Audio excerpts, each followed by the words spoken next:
Boy, what a great crowd here. I salute you. Let me get the Ted Turner business out of the way real quickly. My wife and I had a son go to school down in Atlanta a few years ago. And so the upside was, when we visited, we always got the best seat in the house. The downside, everybody expected me to pick up the tab. I don't go back there much anymore. And listen, I've been in Washington, it'll be 50 years this year. I went there as a newspaper reporter in 1962 when John Fitzgerald Kennedy was in the White House. And yes, I covered that tragic assassination a year later. So I've been there a long time, and having a president say those things, and look, if my legacy after 50 years in Washington is that I gave a future president a job, there's lots worse legacies to have than that. So I'm awfully proud of that, obviously. And we've remained friends ever since. In fact, let me mention the Marine Corps business. Obviously, once a Marine, always a Marine. We know that. But I was visiting with the president last year, and he made a comment or two about, the 40-some years we've known each other. And he said, Buddha, my nickname, Buddha, he said, you were a Marine. I know that, and I know you Marines stick together. But he said, you get introduced sometimes former Marine or ex-Marine, which, I said, well, we can live with being called a former Marine, Mr. President. But ex-Marine, no, there's only two ex-Marines I know of, Lee Harvey Oswald and Dan Rather. Thank you. And before any journalists get upset about that, I have a degree in journalism. I know whereof I speak. It's a Bachelor of Science. It is a science. Who, where, what, when, and why. It's not a little artsy thing where you embellish things with your own political philosophy. So Dan Rather got what was coming to him. He overstepped his boundaries as a journalist. And so he lost his job for it. And it's not just that he tried to bring down a sitting president with falsities, but the fact is, too, he even had to apologize late in his career for being a headliner at a huge Democratic Party fundraiser. So anyway, I wanted to get that off my chest. I hope you folks don't mind that.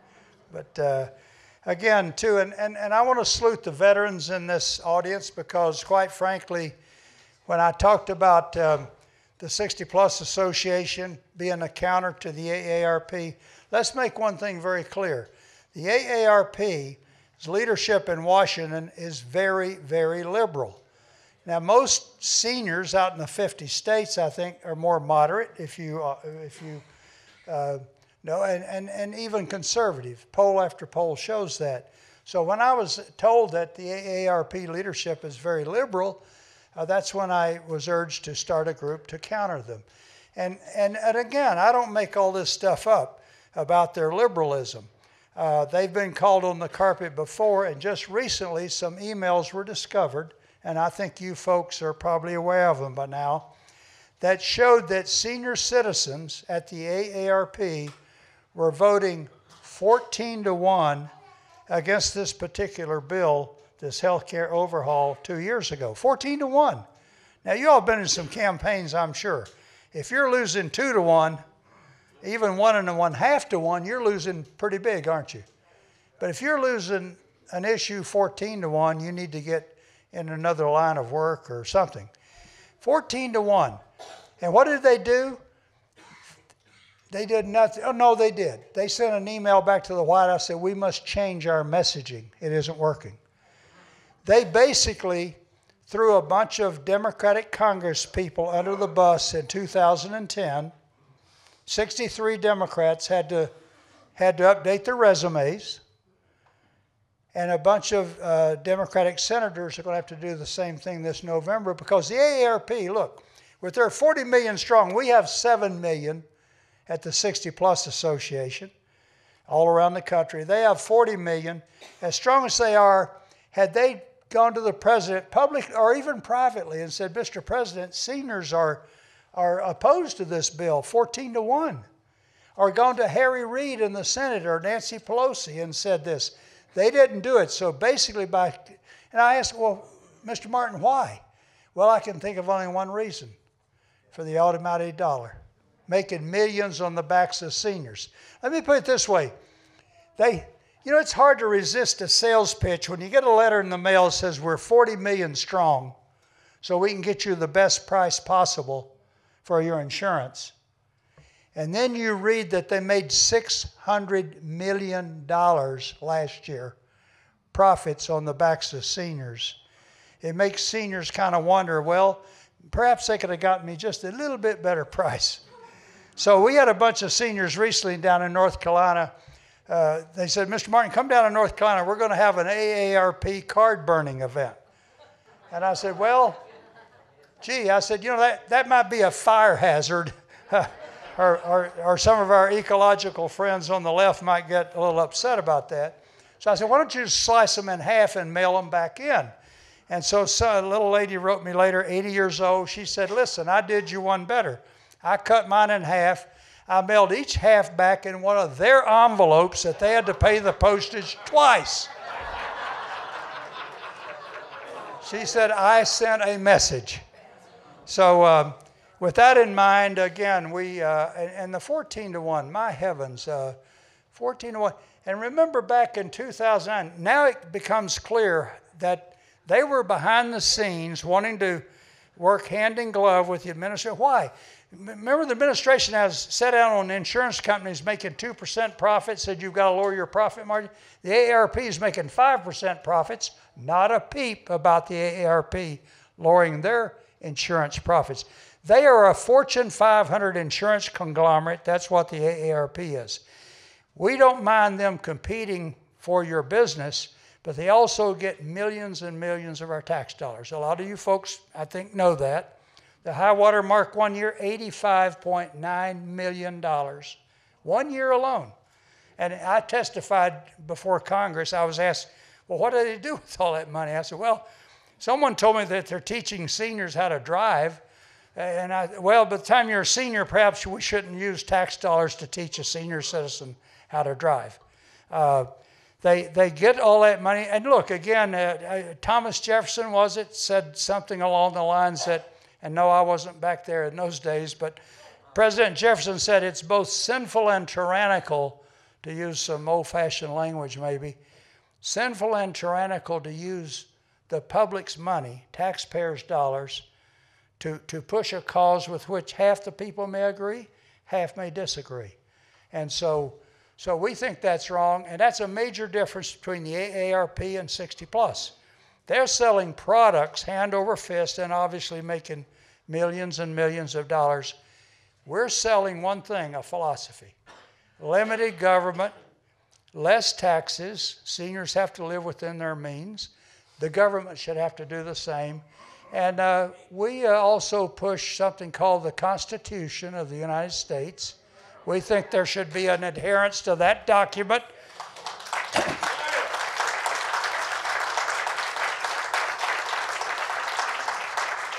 And there's more and more members of the House and Senate on Capitol Hill that need to get reacquainted with that document. Someone recently said to me, and I'm talking about it, we're going to purchase 535 copies and send them up to Capitol Hill. And a lot of those folks up there, and you know a bunch of them too, don't need to get reacquainted, but an awful lot do. So we're going to be very nonpartisan. We'll send it to all 535 members of the House and Senate, you see.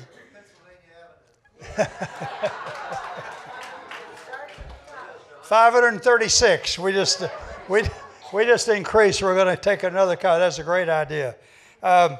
Again, going back to this bill and you seniors out there, I remember back in 2009 before it passed, there were seniors around the country talking against the bill, and one particular lady, of course,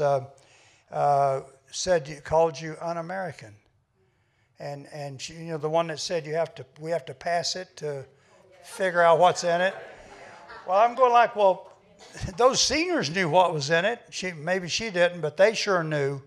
And and they were against it then. And that's when we decided at 60 plus to go out and start getting totally involved, because I looked around that room in that Dallas TV appearance, those men and women in that room, and probably here, how many of you in this room have served in one branch or another of our armed forces, men and women, or you have relatives that have done so, men and women alike? Yes. Thank you for your service. Thank you. And those men and women in that room out there, I guarantee you, when she called you un-American, I looked around and I said, there were men and women in that room that have fought on distant battlefields to give her the opportunity, the freedom to call you un-American. And I don't want to name her, but her initials are Nancy Pelosi. Couldn't resist. She lost her job, basically. She lost her job because she did not listen to seniors in particular. We called it a senior citizen tsunami in 2010 that was going to come ashore. It did. That same tsunami is going to come ashore here in a few more days.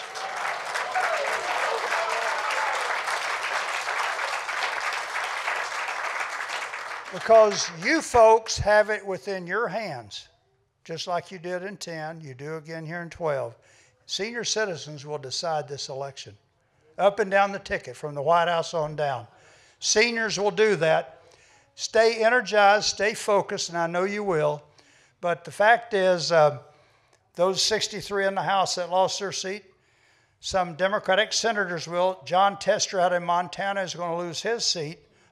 See, the AARP, these senators could have gone to Harry Reid and said, Harry, hey, old boy, they aren't buying it. By the way, maybe he should be retired.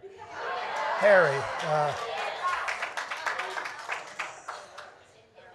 But they could say, they aren't buying this. So John Tester's gone in Montana. Claire McCaskill's going to lose in Missouri. Down in my home state, Bill Nelson is gone too. And there's one here in Ohio, Sherrod Brown, is it?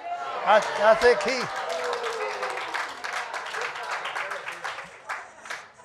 he's probably too. I almost feel sorry for these guys. Well, I take that back. But again, the AARP threw them under the bus, literally, by not standing up and doing what they should have done. Now they're on this listening tour, using our tax dollars, going around the country. And the fact is, they should have been listening 2 years ago, and they didn't, and they're going to pay the price. And by the way, we don't have all that money to go on TV all the time like they do. We're riding around on a bus out here. Our bus, which we want you to come out and visit later. By the way, our bus was made right here in Columbus, Ohio.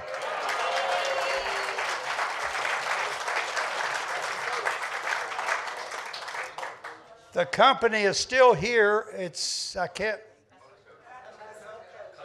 Custom Coach right here in Columbus. So we like to say our bus is from Columbus. And boy, we're going to go around the country. We've been going from Florida. My adopted state now, was born in Kentucky. We've gone up to New York. We've been all over Pennsylvania. Now we're heading here into the Midwest. We'll wind up back down in Florida, where out of our 7 million seniors, we've got about 700,000 down there. And so we're going to keep talking about these issues with seniors, because seniors will determine this election. And so let me mention the death tax, though. I get credit for naming it that.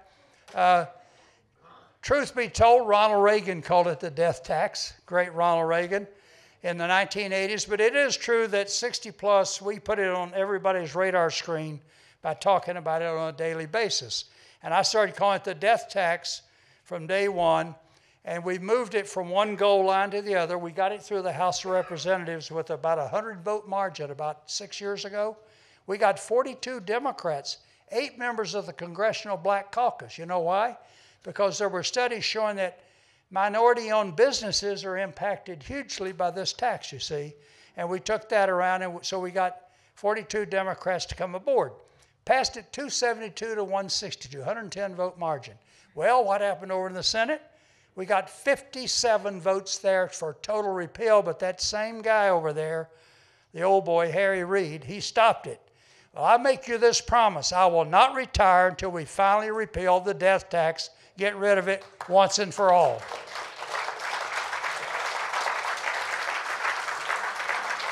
I know you did it here in Ohio, and we're doing it in other states too. But quite frankly, I've testified before the Ways and Means Committee about it. And in fact, we had a liberal law professor testifying too, and I love this. He testified on the same panel. He said, Professor Edward McCaffrey, and he said before his written testimony, he said, I'm an unrequited liberal. And he said, I'm here to tell you, this tax ain't doing what we redistributionists thought it should. Remember that word? He said, I've now become convinced, because there are studies showing that if you leave that money with the rightful heirs, they will use it to expand existing businesses or invest in new businesses. And the liberal law professor said, wait a minute, that means more workers paying into the treasury.